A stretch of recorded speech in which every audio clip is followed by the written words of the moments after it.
2 sacos de papel com gasolina e um paciente psiquiátrico gravemente deprimido. Esses foram os únicos ingredientes necessários para desencadear uma tragédia nacional.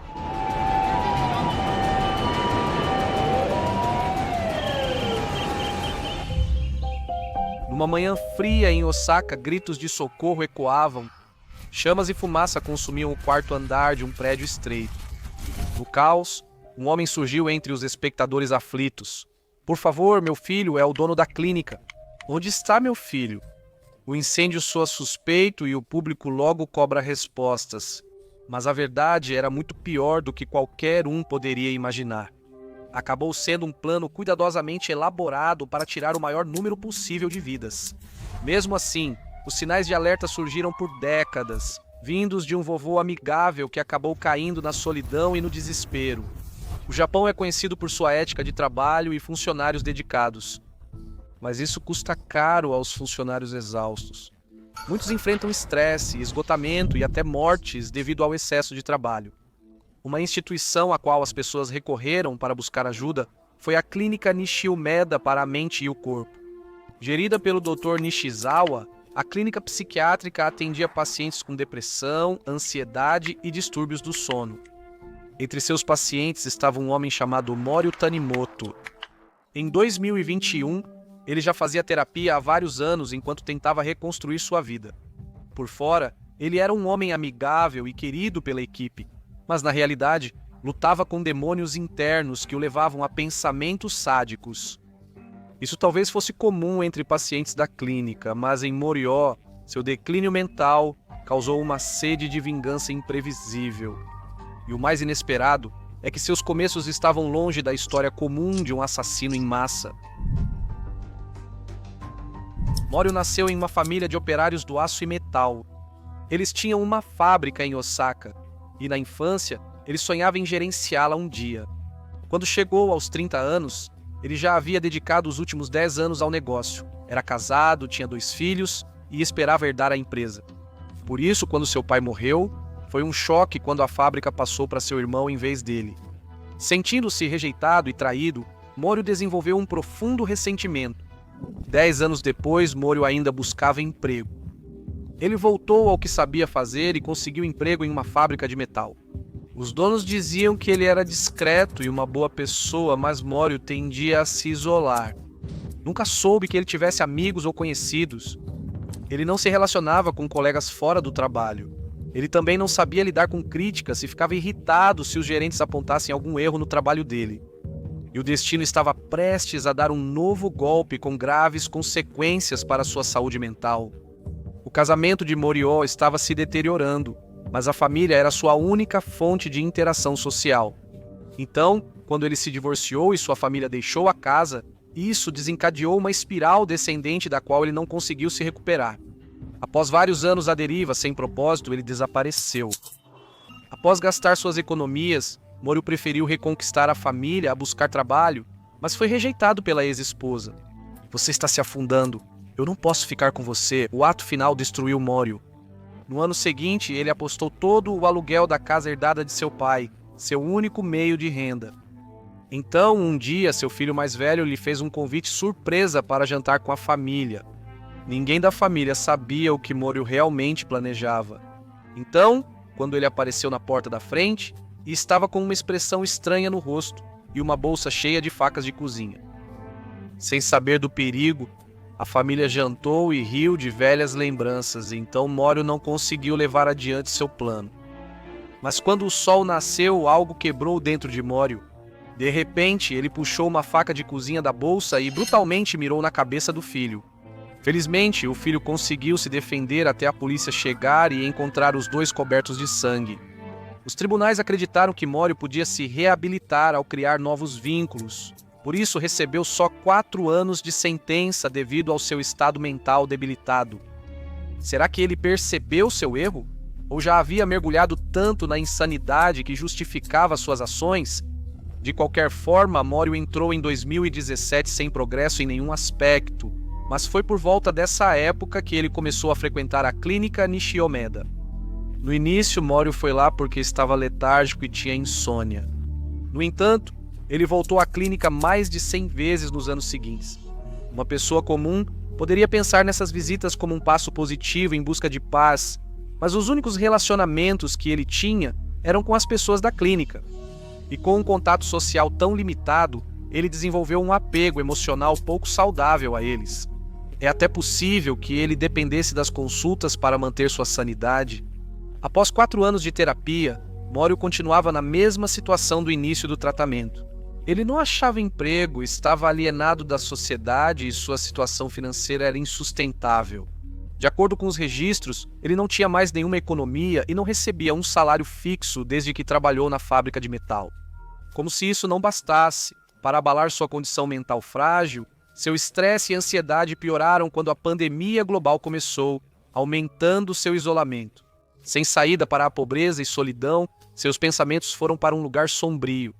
Desesperançoso, ele ficou desesperado e com raiva, e escreveu uma nota com as palavras clínica psicossomática e netayashi, termo japonês para erradicação. Mório já havia tentado se matar e levar entes queridos consigo ao atacar seu filho 10 anos antes. No entanto, sua família já havia partido há muito tempo, então ele começou a planejar outro grande final para sua vida, mas desta vez, como única forma de conexão emocional que lhe restava, seriam os infelizes pacientes e funcionários da clínica Nishimeda, que seriam envolvidos em seu plano. Mório passou a anotar no celular durante as consultas na clínica. No início, ele observava os estabelecimentos ao redor do consultório, que ocupava o 4º andar, mas meses depois passou a vigiar a clínica às quintas e sextas-feiras. Durante as sessões, ele observava atentamente os movimentos da equipe, focando em saber quando o Dr. Nishizawa estaria presente. Morió também analisou quais sessões atraíam mais pessoas e identificou a manhã de sexta-feira como o horário mais movimentado da clínica. As sessões semanais de aconselhamento aberto tinham cerca de 25 participantes. Em agosto, ele alterou seus horários para coincidir com essas sessões e fazer o reconhecimento. Ele não escolheu só as sessões de sexta-feira por serem as mais cheias. Os pacientes das sessões abertas integravam um programa reformulado para pessoas incapazes de trabalhar por problemas de saúde mental. Morió ficou obcecado e ciumento ao notar que outros estavam na mesma situação, mas tinham empregos e vida para voltar, enquanto ele não tinha nada. Com isso em mente, ele voltou sua atenção para estudar a disposição do prédio, bem como o design e a planta da clínica. Na época, ele deixou um bilhete para si mesmo lembrando de medir as portas de saída. Enquanto Mório reunia informações por semanas, notou que o prédio de 8 andares tinha só uma saída principal e nenhuma escada de incêndio externa. Isso significava que o único acesso à clínica Nishimeda era pelo elevador e pela escada principal em frente à recepção. Apesar de haver janelas atrás do prédio, estavam parcialmente vedadas, inutilizando-as para fugas em emergências. Resumindo, se ele bloqueasse a recepção, o 4º andar viraria uma armadilha mortal. Tendo identificado as fragilidades no design do prédio em 21 de outubro, Mório postou comentários perturbadores nas redes sociais. Quero ser notado pelo menos quando eu morrer. Qual é o pior crime hediondo da história do Japão? Isso deveria ter alertado as autoridades, já cientes do passado violento e das condições em que ele vivia. No entanto, por algum motivo, os sinais preocupantes passaram despercebidos. Então, em vez de uma intervenção, Mório estava livre para pesquisar sobre psicologia criminal e artigos sobre assassinatos em massa e casos de incêndio criminoso no Japão e no exterior. Pode ter sido nessa época que Mório se deparou com o ataque incendiário a Kyoto Animation, que foi um dos piores massacres da memória recente do Japão. O estúdio contribuiu muito para a cultura popular japonesa e o ataque ainda é lembrado pelos fãs que lamentam a perda de alguns dos animadores mais talentosos do Japão. O autor do ataque tinha problemas mentais e bloqueou a entrada do estúdio. Isso foi algo do qual Morió certamente se inspirou, porque nas semanas seguintes ele começou a fazer preparativos para um ataque mortal na clínica. Murillo decidiu atacar em 17 de dezembro. Não está claro por que ele escolheu essa data.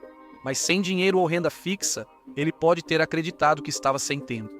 Algumas semanas antes do dia fatídico, ele comprou 30 litros de gasolina em postos diferentes. Com o combustível pronto, ele soube que cerca de 20 pessoas participariam da sessão pública de terapia em 17 de dezembro. Então, ele voltou sua atenção para garantir que o maior número possível delas ficasse preso no prédio. Durante uma consulta de rotina na clínica, Mório sabotou o extintor de incêndio aplicando massa na porta de vidro que o continha, o que dificultaria o acesso em caso de incêndio. Os funcionários notaram que Mório estava mais agressivo, mas não perceberam seu comportamento suspeito e, sem seguranças, ele manipulou os equipamentos de emergência sem ser notado. Na noite antes do incêndio, surgiu outra chance de impedir Mório. O Dr. Nishizawa contou à esposa que havia encontrado fita adesiva em uma porta de emergência quando estava fechando a clínica. Mas, em vez de relatar o incidente, ele simplesmente removeu a fita e aparentemente não pensou mais no assunto. Se ele tivesse olhado as imagens da câmera de segurança, teria visto um homem mexendo na saída de emergência, que era o Morió. Isso talvez levasse a clínica ou a polícia a descobrir o quanto seu paciente precisava de cuidados urgentes. Mas nada disso ocorreu. Mório apenas foi para casa com 2 anotações no celular. Preciso verificar o isqueiro e levar a faca. Neste último lembrete, só podemos supor que ele queria um plano reserva. De um jeito ou de outro, ele conseguiria o que queria naquele dia, nem que precisasse lutar até a morte. Por volta das 9h50 da manhã seguinte, o corpo de bombeiros recebeu chamadas sobre um pequeno incêndio na casa de Morió. Lá dentro, eles encontram várias ferramentas e papéis queimados, contendo anotações perturbadoras escritas à mão. Mas Morió não está em casa. É possível que ele tenha iniciado o incêndio para distrair os socorristas ou para eliminar todos os vestígios das memórias que um dia apreciou. Alternativamente, ele poderia estar testando como acender a gasolina em uma preparação de última hora. Enquanto os bombeiros se perguntam quem mora na casa, câmeras de segurança registram um Mório de aparência inocente pedalando em direção à clínica. Ele está exatamente no horário para chegar lá no início da reunião pública. Com ele há 2 grandes sacolas de papel que servem de disfarce para 2 recipientes plásticos cheios de gasolina. Às 10h15, Mório chega à clínica com 2 sacolas. Antes de entrar, ele deixa as sacolas ao lado da porta, fora da vista dos funcionários e pacientes. As sacolas vazam e Mório teme que o cheiro de combustível levante suspeitas. Com as sacolas no chão, ele vai à recepção, onde os funcionários o recebem sorrindo e dão as boas-vindas. Ele já conhece alguns há mais de 4 anos, e Mório exibe o cartão da clínica, fingindo participar da sessão em grupo. Todos na clínica confiam nele, então, quando tira um isqueiro do bolso, ninguém imagina o que fará. Morió acende o isqueiro várias vezes e, de repente, espalha combustível pelo chão da sala de espera, bloqueando a única saída. Antes que alguém possa perguntar o que ele está fazendo, Morió ateia fogo no combustível e chamas enormes sobem até o teto em um instante. Com mais de 20 pacientes na clínica, é um pesadelo. Tudo o que eles queriam era levar uma vida comum, e os funcionários cuidavam dos pacientes como se fossem membros da família. Nenhum era ameaça para Mório. Com o pânico crescendo, ele impede qualquer fuga. Ele joga um segundo saco de gasolina no fogo e fica de guarda para impedir qualquer possível herói. Um grupo de cerca de 10 pessoas vai em direção à saída, mas Mório os empurra de volta. Enquanto as chamas consomem o 4º andar, eles fogem do fogo para encontrar outra saída. Mas eles estão presos e só podem esperar por um fim terrível. Logo depois, as câmeras mostram um homem tentando fugir, mas Morió atravessa o fogo para impedir sua saída. Esta é a última imagem registrada antes do fogo aumentar e a gravação parar. Veículos de emergência chegam rapidamente e controlam o incêndio em 30 minutos. Agora os socorristas podem entrar no prédio e, ironicamente, a primeira pessoa que eles encontram é Mório, deitado inconsciente na área da recepção. Com a carteira de motorista e pouco dinheiro, socorristas encontraram 2 frascos de gás lacrimogênio, uma faca e um isqueiro com ele. Os socorristas encontraram os demais amontoados na sala mais afastada do incêndio. No momento, a prioridade é salvar vidas, Mas cada corpo encontrado aumenta o temor de que todos lá dentro tenham inalado fumaça tóxica. Enquanto os paramédicos fazem o que podem, os bombeiros percebem que Morio teve ajuda. O próprio prédio desempenhou o papel de cúmplice involuntário. Tinha 40 anos e foi construído antes das normas modernas de incêndio entrarem em vigor. Isso indicava a ausência de sprinklers e exaustão de fumaça. Não era feito de materiais resistentes ao fogo e as saídas de emergência não tinham sinalização adequada.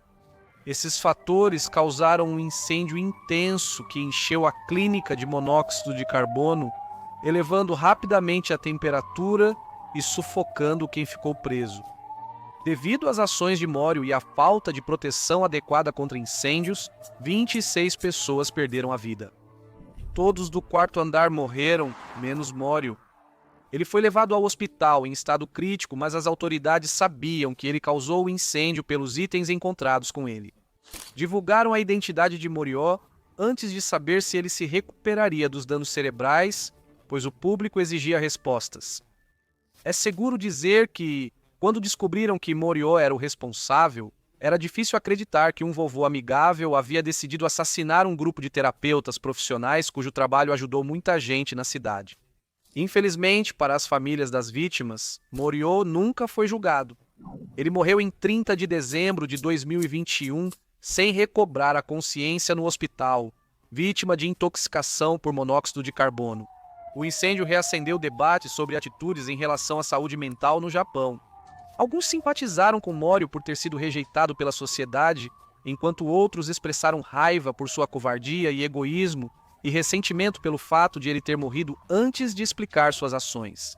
Cerca de 30 mil inspeções emergenciais foram feitas em prédios no Japão após o desastre.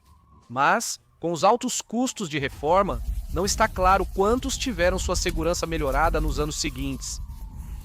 Assista ao episódio a seguir. Se gostou do vídeo, deixe um like e comente para apoiar o canal.